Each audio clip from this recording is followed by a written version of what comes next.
Les amis, on se retrouve pour le bilan de la semaine, marché boursier, marché crypto, avec des bonnes nouvelles, mais aussi des moins bonnes. On va voir tout ça ensemble. Et aujourd'hui, c'est un grand jour parce que je commence le DCA Challenge qu'on va réaliser tous les dimanches. Donc, je vais vous présenter l'allocation d'actifs que j'ai définie. Au-delà de ça, combien je vais investir par semaine. Donc, on est parti de suite. On commence en premier avec le VIX qui, au cours des 5 derniers jours, a baissé de moins 13,70%.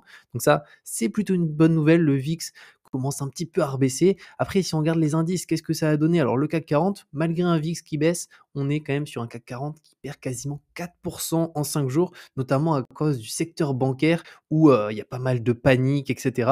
Et on a des actions ici qui sont des actions quand même assez importantes au niveau du CAC 40, qui ont une capitalisation qui est importante, où on est sur, pour la Société Générale, moins 16,80%.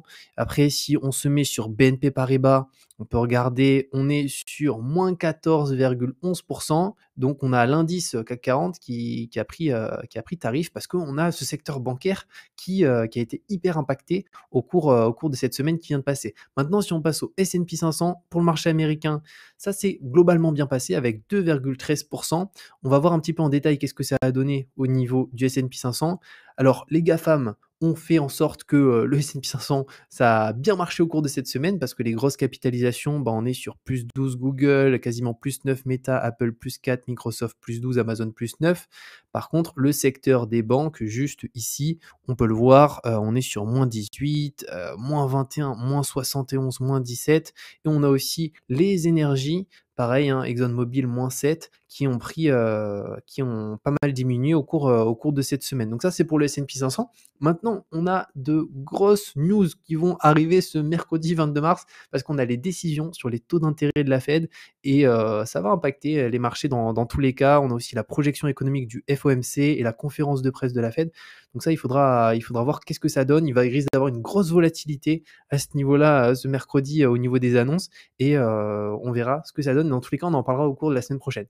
Après, on passe aux faillites bancaires avec la Silicon Valley Bank et on a eu la Fed qui a mis 25 milliards de dollars sur la table pour éviter une panique bancaire. Donc là, on a imprimé pas mal de billets. Donc c'est à court terme, entre guillemets, une bonne nouvelle parce que ça évite que le marché prenne très cher. Mais d'un autre côté, au bout d'un moment, il va falloir payer tout ça. Et donc ça, c'est une moins bonne nouvelle sur ce point précis. Après, on passe à Orpea, comme je la rajoute à chaque fois. Alors, Orpea, sur les 5 derniers jours, il s'est pas passé grand-chose. Donc, on est toujours, je crois, sur moins 80, ouais, moins 97. Donc, on est toujours loin du moins 100%. Il y a encore de l'attente pour ceux qui attendent le moins 100%. Après, on passe à notre euro-dollar. Alors là, il y a une volatilité qui est assez dingue, hein. On peut voir en une semaine, là, on a 0,81 pour notre euro, donc ça va, mais on peut voir que ici, le 15 mars, on est à 1,07. Là, on est toujours le 15 mars, on est passé à 1,05.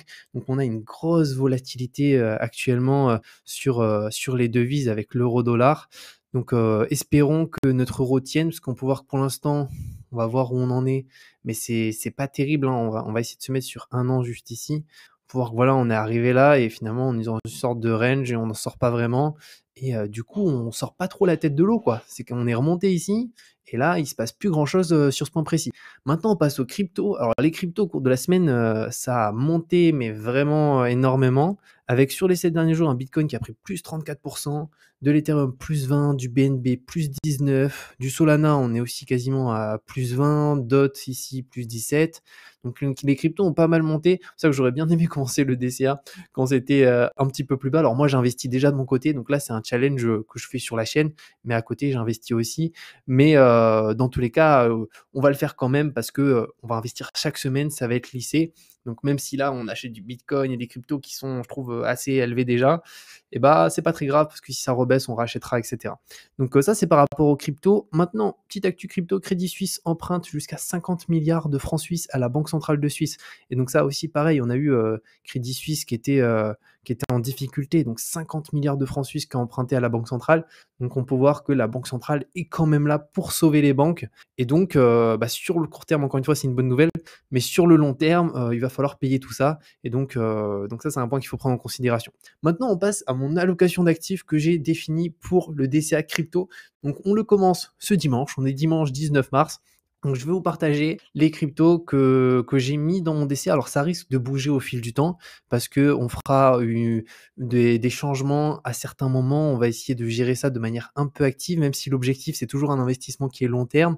À certains moments, il y aura des positions qui seront vendues pour en acheter d'autres. Mais voilà par rapport aux différentes cryptos. Donc, au total, il y en a, il me semble, pile 10 des cryptos. Et je vais vous partager du coup les pourcentages. Et après, on verra un petit peu tous ces éléments ensemble. Donc, le Bitcoin, il y aura 30% du portefeuille qui sera sur du Bitcoin. Alors, ce sont des investissements par semaine, ce qu'on va voir là. Donc, il y aura 200 euros par semaine d'investissement à ce niveau-là. Donc, c'est pour ça que de mon côté, je vais arrêter les investissements dans la crypto avec mon portefeuille personnel. Je vais le laisser comme il est actuellement. Et du coup, le DCA, en vrai, ça sera mes investissements à partir de maintenant.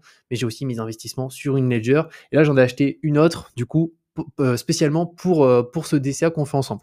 Donc ensuite, Ether, 40%, donc la plus grosse partie du portefeuille sera en Ethereum, parce que je trouve que l'Ethereum, c'est un gros projet qui est très très intéressant, il y a plein de choses qui peuvent se mettre dessus, donc à long terme, je pense que ça peut être intéressant.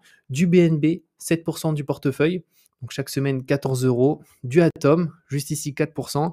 Du Matic, je crois que j'ai mis 4% aussi. Après, il y a du Elrond, j'aime bien Elrond aussi, donc 4%. Solana, 4%, donc Solana actuellement a énormément baissé, mais on va faire du DCA dessus. Cardano, 4%. Du Dogecoin, donc là, je crois beaucoup moins au Dogecoin, j'y crois juste si on a un bull run où ça peut monter, ça peut potentiellement bien monter. Donc on est à 3% du portefeuille là-dessus. Pour la plateforme que je vais utiliser pour ce DCA, et c'est aussi la plateforme que j'utilise maintenant avec mon compte perso, je vais utiliser Bybit parce qu'au niveau des frais, on est vraiment sur des frais tout petits. Et là, vu que surtout je vais passer des petits ordres, il faut surtout pas qu'il y ait 1% de frais par ordre, sinon c'est mort. Donc là, on est à 0,10%. Donc globalement, 200 euros d'investissement par mois, par semaine, il y a 20 centimes de frais. Donc c'est vachement raisonnable si on compare à d'autres plateformes. Si j'ai regardé rapidement pour Swissborg, parce que c'était une plateforme qui m'intéressait aussi, mais en fait au niveau des frais, c'est pas possible, c'est qu'on est à 1% sur chaque transaction. Et donc, finalement, c'est assez important à ce niveau-là. Donc, je préfère éviter. Et pour d'ailleurs Bybit, pour ceux que ça intéresse, actuellement, ils ont une offre, c'est qu'il y a 25 $ offerts si on dépose plus de 100 $ ou 100 euros et 15% de réduction sur les frais à vie. Alors, c'est pas 15, hein, c'est 15% juste ici. Et c'est jusqu'au 31 mars. Donc, je mettrai un lien en description, c'est un lien referral. Donc, si vous passez par ce lien, moi, ce que je gagne en gros, c'est ça me réduit un peu, enfin, je gagne une partie des frais de transaction. Mais bon, vu les frais de transaction qu'il y a, je ne vais pas gagner grand-chose. Mais en tout cas, ça soutient la chaîne. Et pour ceux qui souhaitent avoir 25 $ offerts, n'hésitez pas à ce niveau-là. Et j'ai aussi mis une vidéo en description en non répertorié pour ceux qui ouvrent un compte pour vous montrer comment on dépose des fonds sur Bybit, que ce soit pour déposer des euros ou aussi déposer directement des cryptos. Comment ça se passe? J'ai fait un petit tuto que je vous mets en description pour ceux qui ouvrent un compte. Comme ça, vous avez vraiment toutes les infos à ce niveau-là. Donc, on va partir directement sur mon compte, hein. On va commencer en ce premier dimanche. Alors, Bitcoin, on va partir sur 30% de Bitcoin juste ici. Alors, on va aller dans Trader juste ici. Je vais me mettre en USDT. Et par contre, pour que ça soit pas trop long, je vais pas optimiser au maximum, c'est-à-dire que je vais acheter au marché. Donc, bien entendu, là, c'est parce que je le fais avec vous et je veux que ça soit rapide. Mais dans l'idéal, voilà, il vaut mieux directement le faire pas au marché, mais avec des ordres limites pour éviter de payer un tout petit peu plus cher. Donc Bitcoin, on a dit au marché juste ici, on va partir sur 60 USDT juste là. Alors je vérifie si c'est bien ça. Ouais, on est bien sur 60 USDT. Acheter BTC juste ici, donc ça c'est bon. Ensuite, on passe après le Bitcoin, on va passer à Ethereum directement. Donc Ether juste ici. On a dit qu'on est sur combien? Ether, on est sur 80 juste ici au marché. Et on va bien entendu suivre tout ce portefeuille, c'est-à-dire que je vais utiliser une application et semaine après semaine, on suivra le portefeuille pour voir qu'est-ce que ça donne. Donc 80 USDT juste ici. Ensuite, on part sur du BNB. Du BNB, alors j'ai dit 5%, il me semble. Ou non, j'ai dit 7%. Donc 7%, on est sur 14 euros de BNB. Donc on va essayer de le noter juste là. BNB USDT. On part du coup sur 14 euros de BNB. Ensuite, on a quoi d'autre? Juste là, on va avoir du Atom. Atom, c'est aussi un projet que j'aime beaucoup.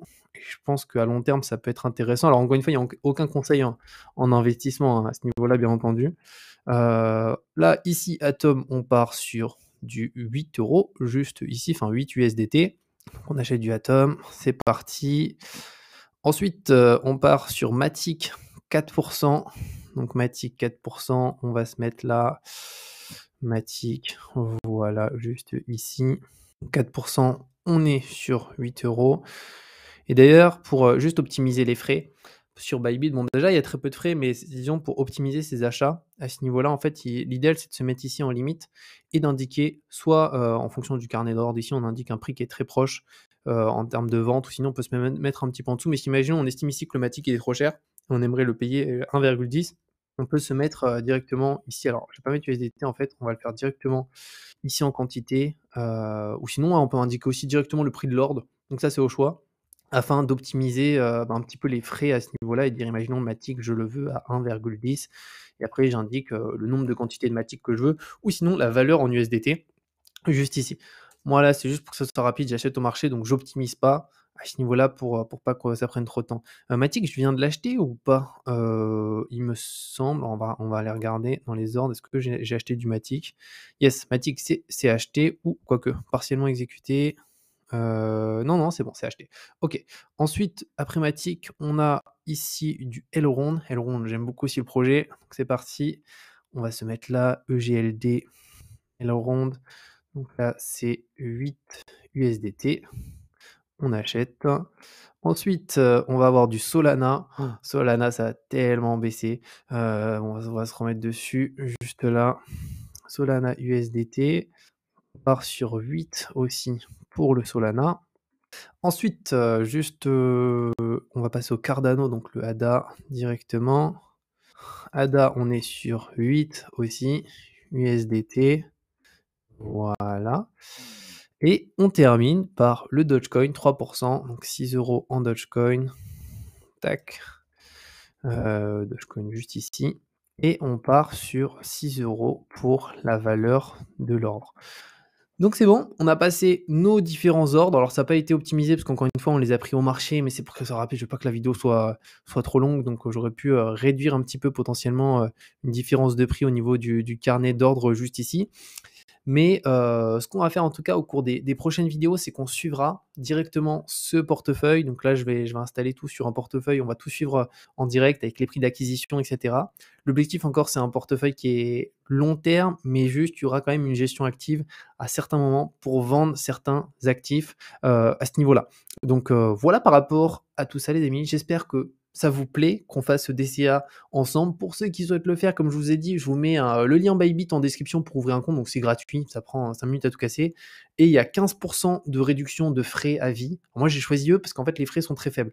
Et donc, il n'y a pas trop de frais. Et surtout, il y a aussi du coup 25 $ ou c'est 25 € offerts si on dépose plus que 100 €. Donc, si on dépose 101 €, il y a du coup 25 $ offerts, mais il faut les déposer sous une semaine. Je crois que c'est la seule condition et c'est jusqu'au 31 mars et après il n'y aura plus cette offre. Donc pour ceux qui souhaitent ouvrir un compte maintenant Bybit, je vous mets un lien en description et je vous mets aussi le tuto que j'ai fait pour vous montrer comment déposer des fonds si vous ne savez pas trop et tout. J'ai fait un tuto par rapport à ça et je vous dis à très bientôt pour une nouvelle vidéo.